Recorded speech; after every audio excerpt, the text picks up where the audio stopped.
Welcome to Better Odds Sports Betting.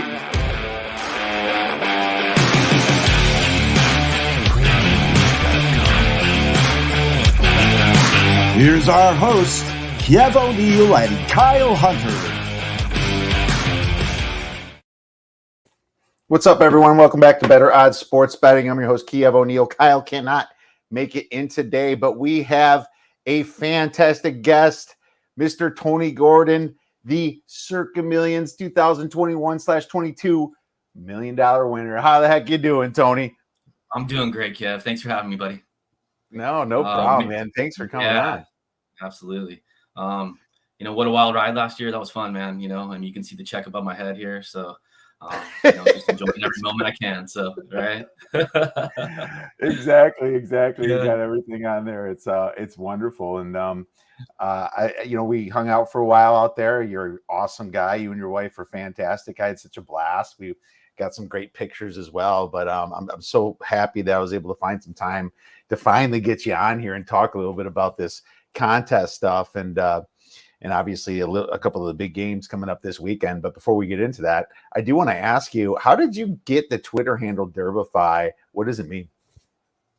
Kind of a funny story, man. It actually came from me in my early 20s. I had a roommate that had a dog, and his name was Derby. And we'd come home and after a night out, and he had ripped the house apart doing his little thing, no attention.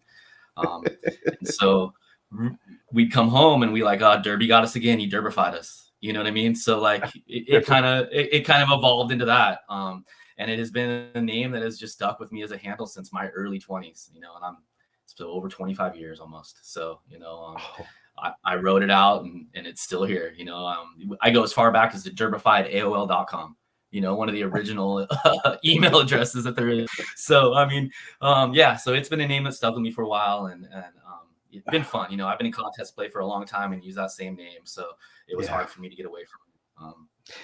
That's great. A lot of people don't know you were in contests and you've been very successful with them over the past. It's not like this was any surprise to people that know you that you were able to take this thing down last year. And as it grows, obviously, so does its popularity, and same with yours. So that's wonderful. What cool. Yeah. Derbify. We've been Derbified. You come home with a couple beers down after the bar. You got it. Yeah. That's cool as a dog. We still got to live those fun 20s even in our old age right now. So I think that's something when I can look at that name, I can go back to my youth a little bit. So which is cool. Totally, man. Me too. You got to remember the college days. Those are the best days of your life. Let's talk a little bit about contest playing. How is it different than actual sports betting? Well, it's quite a bit different. We get our lines released on Wednesday or Thursday. It's my job to basically look at those lines, find the best value I can on that day. When our deadline on Saturday is. So, I have Thursday, I have Friday, and I have Saturday morning to tear apart those lines, find the best value I can, and make my choices. Win, loss. That's it.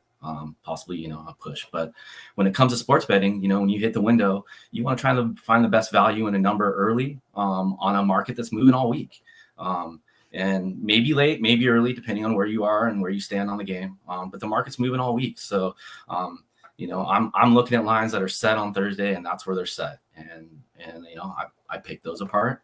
I don't have any money management. I don't have to worry about how much money I'm putting on each play and the value I have in that and the return I have on that. It's simply pick a winner and go from there. So, it is a little bit different when it comes to that. So exactly. It's so funny because when the early lines come out, Tony, it's like you have to speculate the speculation sometimes. Absolutely. You see the line hanging there and you're like, wait a minute. We're not going to know if this quarterback's out till Friday or Saturday, but the speculation about it will take it down. So it's not even like you're doing it for the injury. You're just doing it on the middle of the week speculation. It's so funny how creative. Absolutely. And, sometimes we can catch an advantage in that when the lines come out on Thursday and, they haven't gotten any of that news yet. So sometimes that line will be way off when it comes to Saturday and we can take advantage of that. Mm-hmm. And other times, it's right on all week long. So, you got to pick apart and see what advantages you can find. It's nice that we have set lines on Thursday and that we don't have to evolve all during the week and try to figure out the best time to get in or out. So For sure. yeah. Again, with these contest plays, it's win-loss and trying to get the best winning percentage you can. It has nothing to do with money, has nothing to do with finding the best value. It is finding the best line you can on the sheet on Wednesday or Thursday, So exactly. You're locked in. And I think one of the best practices is to wait as long as you can to get these things in and have your line. Yeah, I sent out a tweet to you yesterday, I think, where you were trying to pop on that Carolina, which I was half kidding. You did. But you're like, wait, no, I was half kidding. No. At the 3, I was like, here's the thing. I already played the 3, and I really thought Carolina was the side. And I'm like, this could be a win for me if I want to go in early. But the injury information is just so huge. It's just worth waiting because you're going to see movement on Arizona. You're going to see movement on Buffalo. You're going to see movement on the Colts, which you're already starting to see that. I still think there's a chance Matt Ryan might even play, to be honest with you. I have a new coach, new everything. I do think he plays. Yeah, I do think he plays. So, and that's going to change some things too. So, yeah, there's just so much. You can just gain advantages so much more by waiting. If you remember last year, Kirk Cousins was announced out on Saturday morning, I believe. And the line moved like 6 to 7 points when he played the Packers. And it was just almost one of those that you had to get on. It was just like, this is a W. If I fade it, it's not going to do me any good. It's super important in the contest to try to wait. In my opinion, as long as you can and absorb as much information as you can so you can see. The later you put in your plays on Saturday, the more information you can absorb. You're gaining an advantage over some of the other contestants that are putting in their plays early that don't get that information. So, 100%. Yeah. So. Well, man, let's get into some games then. And we always do college and pros. And at the end, we pick a dog of 3.5 points or better that has the best chance to win outright. So I'm not sure if you got to that. It's okay if you didn't. No, I got one. I got a really nice one for you. All right. I love to hear it. Kyle and I have been on a pretty good run of these for a while. So it's not like we're winning every week, but we're probably winning half of them, which is always plus money, which is a good thing. So let's get into a little college. Couple big games here. Georgia versus Mississippi State. Mississippi State is plus 16. The total is 53.5. So I'll start on this one. My power ratings don't line up to this one really, but it also doesn't line up to the side I lean. I'll admit my power rating is 19. Georgia minus 19 in this game, even given Mississippi State, the full 3 for the home field there. But Georgia top notch in play this year. They're number 1 in my power ratings. They're top 5 in offensive and defensive EPA, Tony. But the thing is that it's just such a bad spot for them. Let's look at it. They're in the playoffs, right? Unless that's what the kids are thinking. The kids are already looking to the SEC championship game in a way. And I know that it's hard to handicap look ahead spots, but you saw them flat earlier this year against Missouri. They almost could have lost that game, actually, even though we were outgaining yards. You saw them flat a little bit after that against Kent State. Then they woke up again. But this is the kind of spot that it really smells. And I think the market somewhat agreed with it when I saw a 17 when this thing actually opened. Also, what's helping this line a little bit is the way Mississippi State's looked against some teams, especially last week against Auburn. But you got to remember that final score really wasn't how the game was. Auburn scored a couple garbage time touchdowns at the end. Mississippi State was never in danger of losing this one. So one short sample size that you have here is the Bulldogs are 3-1-1 in their last 5 home games. If I look at their schedule, they're bad on the road. They're good at home. So if there's a time that you want to get cute and go against Georgia, it would probably be this time. But I'm not sure if I'm going to get to the window. And this is one thing, Tony. I could wait it out and see if I get a 17. Yeah, it's not going to 14. So I think it's important to wait it out. Yeah, absolutely. Yeah. Yes. Is it your thoughts echo some of those? Yeah, I look at this game and again with the power ratings. Georgia have been dominating teams. They really have. They've been pounding teams. The one thing that concerns me though is this is their third game on the road. They've had two games on the road, one where they dominated South Carolina, I believe, right? And then another Missouri game, right, where they were close, barely won that one out.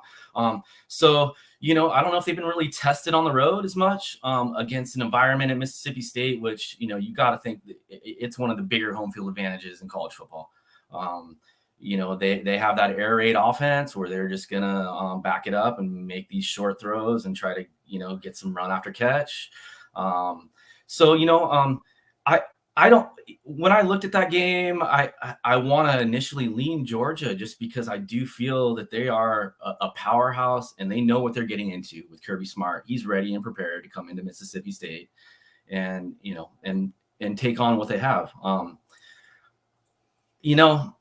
I do think that line's just a little long in my opinion, though.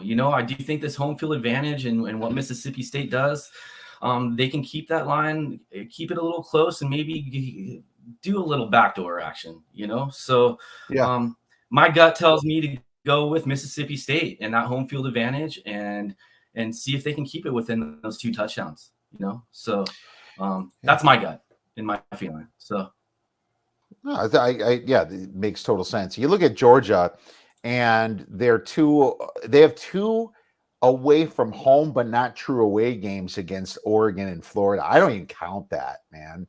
That's not a true away game. Their true away game that they played was at South Carolina, which we found out is a pretty bad team. And it's early in the season. They're getting up for this game. And this is kind of where they lulled a little bit at Missouri, only winning 26-22, but they did outgain them a couple hundred yards. This Florida game was in Jacksonville, and they had just as many fans pretty much as Florida there. Very close anyway, so you got to throw that one out. But this is a spot for Mississippi State to make some sort of a statement for the program. You got to love Mike Leach. I'm just excited to look at his tweets after this game and kind of see some of the stuff that he says about it. All right, so let's wait it out, guys. I gotta think. Yep, like it. Yeah, cool. Yeah, all right. Let's move on to the next game. I'm a big fan of Mike Leach. So. Yeah, me too. I love his antics, and you know what? He's just a coach that's great for the media too. You just love hearing what he's got to say, even though he's a little bit off the rocker. It's always fun. Let's move on to Tulane, and this is a big game here. Tulane is a 1.5 favorite, and I'm going to pull this up here on DraftKings just to kind of make sure that I'm correct here. I believe it's still 1.5. And they're at home against of course I got college basketball. McNeese State, buddy. Yeah, they're playing McNeese State in football, not they're playing UCF. -1.5 totals 54.5. Seems like a pretty low total for a UCF game, but if you've really been paying attention, UCF, they're not the same team that they were before. So I'm gonna let you go first and see if my thoughts line up with what you have to say. Okay, so UCF, Tulane. First of all, shout out to my man Sean King, alumni at Tulane. Yeah, I'm sure he's just loving life right now watching Tulane, going from a loving life at a 1-17 to an 8. Right.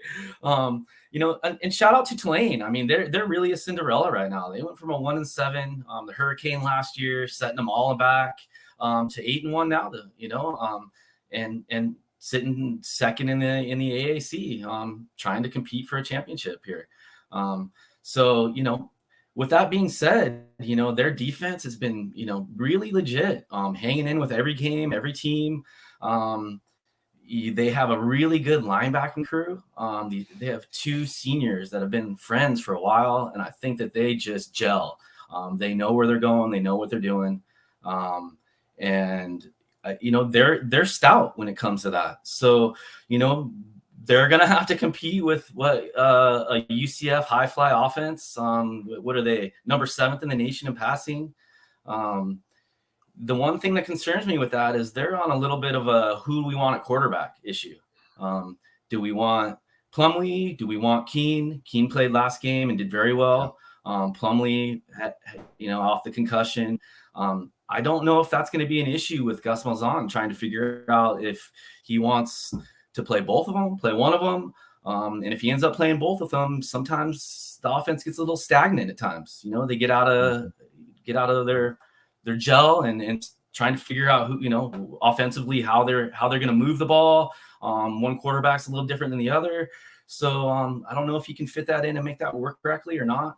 If he does, great for him. I see this game, Tulane. I love them. I love their Cinderella story. I love their home field advantage. They've lost 7 of 8 against UCF, so they really need to come out and take one just for the Gipper. You know, and a little historical thing here is this is the first time 2 ranked teams have played at home in Tulane since 1949. So we're looking at 75 years that Tulane has not played a home against a ranked team. So let's make some history tomorrow and let's see Tulane take it. You know, I love it. So that's my take. Yeah. I'll tell you this, as a fan, I certainly want that. Sean King would be blowing his mind out there in Vegas. I agree that I really want Tulane to win this thing, and but my numbers just don't add up. The problem the problem I have here, and this is I see the numbers, man. Let's see the numbers. So. I mean, you have an offensive success rate with UCF that's 13th in the nation. Rushing play is 15th. Their problem this year was really turnovers. Their turnover margin's -5, and they would have been a much better team if it wasn't that. I actually faded them against East Carolina on the road, and thank goodness to some of their turnovers. It was an easy cover for me and a nice win outright. One of our most likely dogs to win outright was East Carolina. Gave out a few weeks ago here in that game. But Tulane's been fortunate, but they're also playing smart. I'll tell you this, Willie Fritz is a great coach, and he is really leading this team. And when it comes to coaching, sometimes you make your plays based upon coaching. But as far as the yards per play, everything favors UCF a little bit. Now, I know the defensive success rate does favor Tulane a little bit, and Tulane's got some really nice performances, and obviously that massive win, I think it was against, Kansas State this year. But as far as overall strength, I feel UCF is the stronger team. So I think the line's perfect. I'm going to be rooting for Tulane as a fan, but I'm not going to put my money on them just because it doesn't quite add up. And to be honest with you, if you throw in the coaching, everything, -1.5 feels perfect to me, Tony. Yeah. I mean, listen, dude, Gus Malzahn, Willie Fritz, you're looking at over 70 years of coaching experience. You know, these teams are going to be ready to play each other. It's simply that. The one thing I did look at is the defensive coordinator Chris Hampton that they have for Tulane. He's really come out to be quite a surprise. You know, he's really done a great job with that crew. You know, they don't have all the talent in the world. They have seniors, so they're smart. He's done a great job. So, you know, you could lean a lot of Tulane's success on that defense that they have. So totally, definitely. Absolutely. Yeah. And so I'm just excited to watch it. I can't believe 2 AAC teams, both ranked, both playing in Tulane. It's just almost unreal. Crazy. You know, it just shows you the history, like I said, from 1949, you know. So yeah. It's wonderful. It's wonderful. Well, let's get into some NFL then, my man. We have some big games this weekend. Okay. And, you know me in the NFL. I love it. You do. And it's our pastime on Sunday. Hopefully, when it's not ruined by stupidness. But let's get into this game, the first game. And we always do the Monday night and Sunday night games, but this is the early game, like getting up in the morning type thing. And sometimes I even sleep in a little bit past kickoff, I'll admit. But Seattle's playing Tampa Bay, and Tampa Bay is -2.5 here. It's kind of been dancing between 2.5 and 3. The total in this game is 44.5, Tony. So, you know, I got to tell you, at the 3, I have a consideration for the contest. Now, I don't make my contest plays until Saturday at the last minute. I'm allowed to as well, and I think that's the way. But I'm going to say that this is on my second line of contest potentials. There's one line that usually has 1 or 2 games, maybe 3 if I'm really liking something. And then there's the second line of potential games kind of coming in. Well, Seattle, being that we have a +3 in the contest, is a potential. So I will say this. I truly believe that people are looking at Tampa from their name more than what they've actually done. And if I look at my algorithmic metric on this game, Seattle's favored by 0.8 points on a neutral field. So I feel the wrong game. But you have to also factor in that Seattle hasn't played a really good team. Their best wins are against the Cardinals twice and the Giants, which the Giants were in a terrible spot. They also were unfortunate, or Tampa's been unfortunate. They lost Hicks for a long time. They've lost some of their safeties for a long time. One game, they were out almost every receiver. Cameron Braid's been in concussion protocol. Everybody's coming back almost this game except for Shaq Barrett. So in your mind, you're trying to figure out how many points is that worth. Tom Brady's got a lot going on in his life. What's that? I said, how many points is a healthy Tampa Bay team worth now? Exactly. How much do you upgrade them? Well, I'm not sure if I upgrade them 3 points here. I still have a strong lean to Seattle. I played them at the 3, at the 2.5. I have no thoughts on betting aside because I already have the number. What are your thoughts, Tony, on this one? Well, my thoughts are this number is purely based, in my opinion, on the past reputation of Tom Brady and the Bucs. Seattle has outperformed in every aspect number-wise, and they're a dog. It seems, I'm not sure if the market's catching up to Seattle or not. I'm trying to watch. They've been upsetting people. They've been a dog the last couple weeks. And I mean, Geno Smith has just been doing a fantastic job. Yes. He is holding down the fort, and bye Russell is all I can say. Bye Russell, right? So I think the Seattle fan base just, elated with what they have right now. With that being said, we're traveling to Munich, and I'm paying attention to the money and where the money's going, and the public has been pounding Seattle. I get it. I just think this might be a little bit of a trap spot for them traveling over there. It might, we're looking at a spot where maybe Tampa Bay maybe got a little bit of something going last week, coming out with that last minute win. Maybe getting a little bit of team dynamic back. It's possible that they could travel over and use their defense, grind out a game with them, and win it by 3, maybe win it by 7. I believe it's going to be a close game no matter what way you look at it. We got to go down to the defensive and offensive fronts on both sides. Those are going to be the issues. Those are going to be where they're beating each other up. Tom doesn't have any deep threats. There's really nobody fast on the outside for him. So he's really got to hit these short passes, get some run after catches, and try to move the ball upfield. I do think Seattle will come out strong in the first quarter and make a statement. And Tampa Bay will grind their way back in and be in the game when it gets to the end. There's going to be over 75,000. The crowd's going to be huge. I don't know who they're going to be rooting for. I don't think they even know who they're going to be rooting for other than American football. So it'll be exciting over there. And I think all the players are rooting for it too. The one cool thing as I read is that let's see, what was his name? They've got Aaron Donker.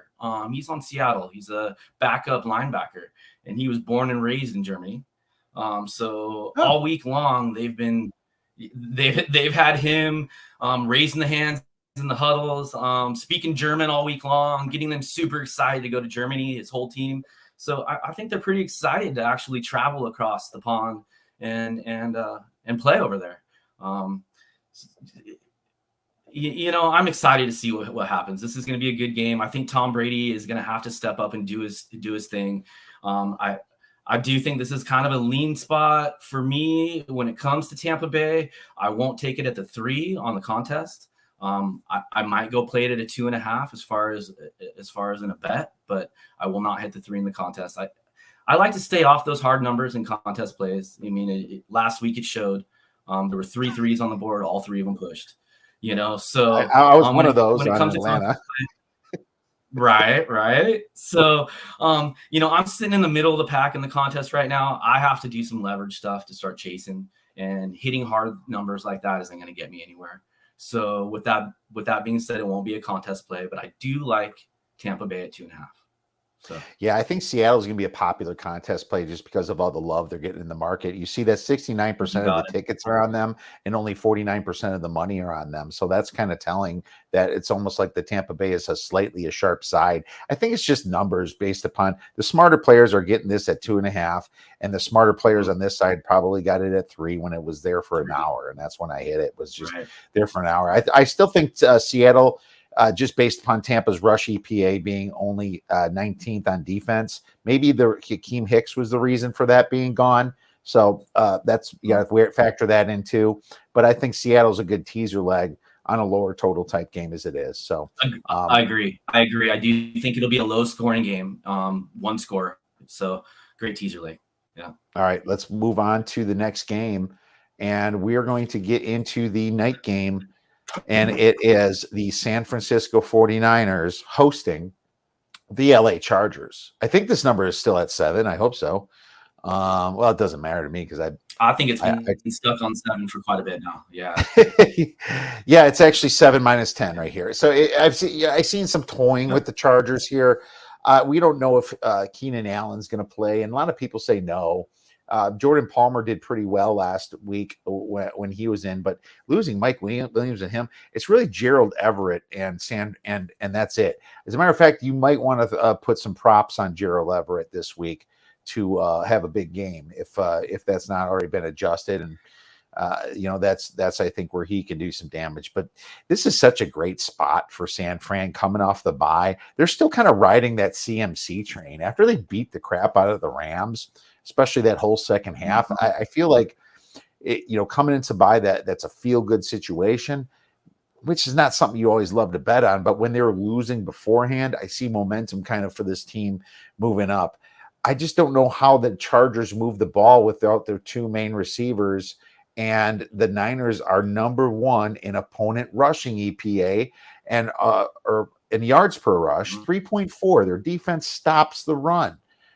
So I can't see where the points are going to come from the Chargers. The Chargers defense has been beat up enough. J.C. Jackson's out for the years. Joey Bosa went out for a while. This is a team that just sheds yards. Even though this number is 7, this game could get away from the Chargers. Plus, they're coming off a win, and this is their second road game. This is a potential contest play for me, even at the 7. I took them at 6.5. I got Niners by 10. What are your thoughts? Agree with you, Cave. Agree with you 100%. This will be a contest play for me too. At 7. I'm loving the Niners. I think this is a great spot for them. I again, just like you, I just don't see how the Chargers move the ball. They're not going to run the ball. They're going to have to do dink and dunk and run after catches stuff. That's the only way they're going to move the ball. The Niners are fast from sideline to sideline. They've got a great linebacking crew, and their D front is top line. So, Bosa's going to get at him. He's going to be there. You are right on the nose with this analysis. I just do not see the Chargers being able to move the ball. Yeah. It's funny. And Nick's going to put on a show for his brother on the sidelines, right? Joey's going to be on the sidelines. I agree. Hey, bro, here's what you're missing out on. This would have been a great Bosa brother game. It's too bad that the family can't have them both there, but he'll be healthy again soon. So it's so funny how many narratives we can come up with. You could come up with so many narratives, probably to every game on the board if you really wanted. Yeah, because you got the Jacoby Brissett revenge game in Miami for Cleveland, and you got the Mike McCarthy revenge game in Green Bay. We're not going to get the Wentz one. Mike McCarthy, but Wentz, yeah. What I'm curious about in this game, the most is I want to see how San Fran. I want to see how Jimmy does. He is one of the best quarterbacks in the game when he's on, and seems to be one of the worst quarterbacks in the game when he's not. So I want to see how he manages the ball. He's got CMC, he's got Debo back. These are two amazing weapons. I just don't see how San Francisco can be stopped with these two healthy weapons. And Jimmy, maintaining the ball, don't turn it over, do his job. I just don't see it. I don't see it. So there's a reason that this is at 7. There's a reason this line is at 7. Absolutely. I think, and I think it's the right side as well. So sorry for stealing your thunder. Let's see if I'm gonna let you go first on this last one here. Washington. No. Hey, real quick on that last game, you saw a tweet that I sent out on that funny trend that I saw, right? Are you aware? Which one? The trend that I saw in regards to the San Francisco coming off a bye, team that plays the Chargers coming off a bye. They're 13. Oh, yes, I did. I think I retweeted that. Yeah. It's a ridiculous ATS record, like 13 and something. Ridiculous, right? Yeah, a big sample size and absolutely no numbers to prove anything, So some trends are just funny, but they have such a large sample size that you're just like, how are they even real? But they keep continuously producing. So, I thought that was a funny one. So, I think when Keenan Allen gets it was great to see that. And I think when Keenan Allen gets announced out, it's going to go to 7.5. I think if you like the Niners, you should get it now. It's not going back down, in my opinion, unless something big comes out against the 49ers. And the whole Jason Verrett thing, he didn't play this year much anyway. So it's not like losing him for the season. No. And I feel bad for the kid. He fought his way back and to get hurt again. The amount of work and effort it takes to rehab stuff like that and get yourself back in condition to play that kind, and then it's happen again. That's a sad thing. But God bless him. I hope that he can get back healthy again and get back on the field at some point. So exactly. Oh, and by the way, the Vikings might have a Case Keenum to Diggs revenge game too against the Bills. Another narrative. Look at that. Yeah, buddy. I just think about that. It's like this line keeps going down because of Keenum. I'm not so sure here. Playing for the Bills, it might be Keenum. So that's going to be an interesting one. If that thing, I'm going to admit I have a bad number on the Bills. It's not opening bad, but it's not as good as it is now, but I don't feel bad about it at all. I feel confident about my Bills number this week. So I'm glad that you're on the Bills side. It seems like everybody jumped on the Vikings early and ran that number down so far. The Bills are about their defense. So if you believe in the Bills, that number is not a problem. So I probably will hop on it at the 3-2 or 3.5 if I see it. So. Yeah, me too. All right, let's go to the final game, Washington at Philly, which is supposed to be the Carson Wentz revenge game, but he sucks, so he can't be. Now it's Heineke is going to get revenge for him. And this line is massive at 10.5, 11 in most books. Total on this game is at 44. You can see right here on my screen here, -11, total 4-4, the Monday night special here. I'm going to let you go first and see if there's agreement. Well, we're talking about an 8-0 Eagle team at home, who everybody predicts to be the Super Bowl champion for all I'm concerned. They've been on a run, and people believe they are the best team in the league. I'm tempted to say so too. The numbers show it. 3rd in passing, 4th in points allowed, 5th in total yards. I mean, you could go all day with some of where they rank in the league, offensively and defensively. But what this game comes down to is a D line of Washington and the O line of Philly. They are going to battle up front, and if they can get some pressure off the sides on Hurst, keep them contained, I think that they can keep this game a lower scoring game. And with that being said, when you get 11 points in a division game with two teams that love each other or that know each other very well, I always lean to take those points. And then you look at the past, these two teams have played pretty close games over the past. you don't see too many double-digit wins. So, that's pretty common when we come to a division game like this. Monday Night Football, both teams are going to be up for it. Washington doesn't want to get embarrassed. That's for sure. With all the outside stuff going on in the Washington organization and the ownership, I kind of think that they're like flying under the radar a little bit, meaning that the owners, the product they're putting on the field, they don't really care about right now. They have more stuff important on the back end of the Washingtons.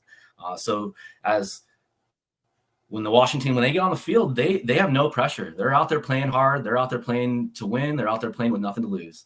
And I think that's what they're going to go out and do on Monday night and take it to Philly as hard as they can and maybe be one of those teams that can give them a scare as far as they give them that loss that they are probably going to end up getting at least expected. So. No, I agree with you 100%. The path to beating the Eagles was showed by a bad Texans team last week. The rush EPA sucks. It's like 31st in the league at stopping the run. All you need to do is just keep getting the first downs by rushing. If, of course, there's going to be a point they stack the box, you're going to have some sort of dink and dunk ability. But I believe Taylor Heineke has that dink and dunk ability. And I think that if they control the time of possession in this by running, and just can get some good field goals, maybe a touchdown here and there, this could be very, very in the realm of covering. Now, obviously, if the Eagles get up to a double-digit lead, that spells problems for this team.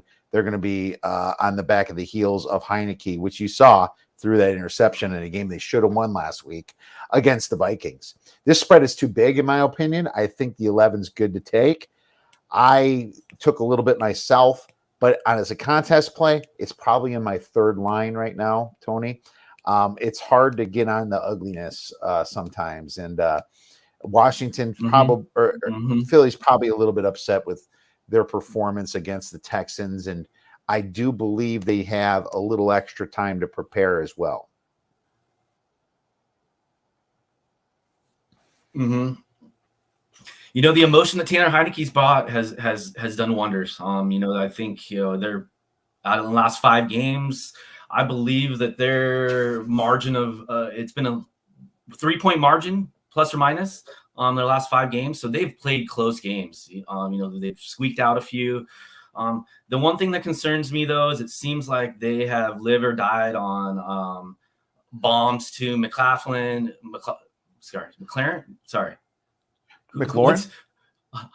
McLaurin, yeah. I apologize. I got McLaurin. That's right. There. They got a bomb to him and a bomb to who was it last week? Were they? Was it Samuel? Samuel. They've got a couple players that have benefited from very long intended air yards types plays. And I think that there's a late couple in the game that have covered spreads. Yeah. So it looks like their receiving core is a lot better. I'm wondering if Chase Young's going to play on the defensive line. That would be a game changer if he does. It looks like he is. Now I don't know what his percentage of plays he's going to get, if he's going to be out there, a lot. I'm guessing he's got some game conditioning to get back into. So I doubt he'll be there out on the field the entire time, but just the energy he brings to that team also. That he's got as much energy on a field that I've seen as anybody does. So he'll bring it from all sides. And I know that I know that defensive front will be there ready to go. So watch that game when it comes to that. I think it's gonna be a much tighter division game dog of double digits like this, man. Division game. You'll be kicking yourself maybe for not taking this one. I know it's a Monday night. You probably have time on this one, but if you think this thing's starting to trend towards 10, I'd be very careful with that. I would think that maybe some sharp money's on it, and it's going to push it all the way down to the actual 10. That brings us to our most likely dog to win outright. And mine's in college. I'm guessing yours might be in pro, Tony. So I'll let you go first and tell us which one has the best chance, 3.5 points dog or better. Okay, well, I'm going against the team that is just in disarray. And that would be the Oakland Raiders. Okay. And I know this is probably a little wild one here. but I like the Colts. I think they're going to go to LA. I think that Matt Ryan will get some time. I do think that everybody is jumping off the Colts bandwagon, think that they're just in a dumpster fire looking to get this season over with and go find a top round draft pick. And I disagree. I think that they are going to come out and fight and give it their best. I don't think they want to be embarrassed. The Raiders just don't have any identity. They don't know what they're doing right now. I think there's some turmoil inside. When they put the product on the field, I don't think there's any dynamics whatsoever. And they're willing to give up on each other at any moment on point fingers, which they've been doing. And I think the Colts are going to come in and take advantage of that. So my pick is Colts to win outright. And I do think Matt Ryan comes in. That's the question. I think why would you saw Sam Ehlinger hopeless. Now I know he didn't have an offensive line behind him, but it showed that he's not an NFL quarterback because he had at least a couple seconds there. Maybe he was trained poorly the last 2 years, but there's just too much time. There's no reason to play him. Matt Ryan, as bad as Matt Ryan is a better quarterback than Ehlinger. If Jeff Saturday wants to do anything coming in as the new coach, he needs to start Matt Ryan. And I also will say that it's always a good angle to bet on the team that fired their coach because it kind of kicks the players a little bit. You know, it is the next week. Absolutely. Absolutely. Now I'm not, Jeff Saturday, we can talk about this all we want about him getting hired as a head coach because there's probably a story behind all that. We can justify it, not justify it. To see an analyst come and just walk into a head coaching position, that's the next step in the NFL for me. So I don't know if I've ever seen that before, and I don't know if we'll ever see it again. So well, it didn't work with the Yankees with Aaron Boone, so everyone said it would, but there's been a few times that's happened. I'm going to go with West Virginia against Oklahoma this week. It's a nice juicy plus 260 here. Here's the deal. Oklahoma is out of the Big 12 championship game now. There's nothing they can do to really get back in it. So at this point, they have a bowl game. There's not a big get-up reason for this. In West Virginia, they can still make a bowl game if they win out. They're a pretty good offensive team. They're bad on defense, but it's not like Oklahoma is a good defensive team yet. They're 80th in success rate. You know, this Oklahoma Sooners team is not the Sooners team you remember. Plus, you have Brett Venables there. It's his first year of a head coach. It's a bad situation for them. They're going all the way to West Virginia up in the mountains there. It's a very tough travel spot. Plus, Oklahoma State on deck, my man. Take the plus 260 for 1 star. I think this one has a chance to roll. They're looking ahead. I love it. I like it. Awesome, man. Well, we're out of time. Thank you so much for coming on, Tone. I really appreciate it. Where could our viewers get your Twitter handle and all those wonderful trends that you put out? Hey, real quick. Shout out to all the vets and everybody fought for us. Much love to you all. Yes, absolutely. Shout out to all the vets. Man. No problem. So follow Tony on at Derbify. He has some great trends just like he went over. He always finds a nugget for us too. So his Twitter profile is actually is wonderful. Make sure you guys check him out. Thank you for watching Better Odds Sports Betting.